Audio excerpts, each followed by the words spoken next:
سوال یہ پوچھا گیا ہے کہ کیا مائکرو بلیڈنگ کروانا یہ کیسا ہے، چاہے یہ میل کے لیے ہو یا فیمیل کے لیے ہو، اس کا حکم کیا ہے؟ تو جواباً عرض یہ کہ مائکرو بلیڈنگ چاہے وہ عورتوں کے لیے یا مردوں کے لیے ہو، یہ آئی برو بنانے کے حکم میں آتا ہے، اور بالوں کو کھیڑا جاتا ہے اور کھیڑ کر پھر وہ ابرو میں سیاہی بھری جاتی ہے، انہیں زیادہ جو ہے واضح کیا جاتا ہے.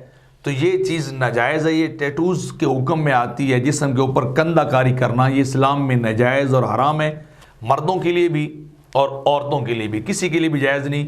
اور دوسری بات یہ کہ جب یہ کوئی آئی برو بنائے جاتے ہیں، مائکرو بلیڈنگ کی جاتی تو بالوں کو کھیڑا جاتا ہے.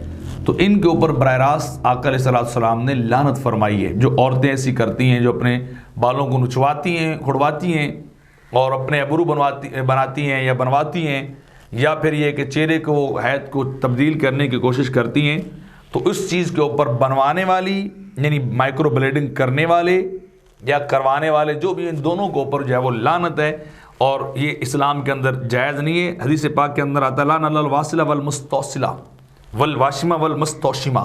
یہ اسی کا مطلب یہ کہ بال اکھاڑنے والی، اکھڑوانے والی، نوچنے والی اور نچوانے والی، یعنی کسی بھی لیول کے اوپر اگر آپ یہ کریں گے تو یہ شرعاً یہ ناجائز ہے، یہ حرام ہے، اور یہ کسی کے لیے درست نہیں ہے کہ وہ کرے. تو اس چیز سے انسان کو بچنا چاہیے.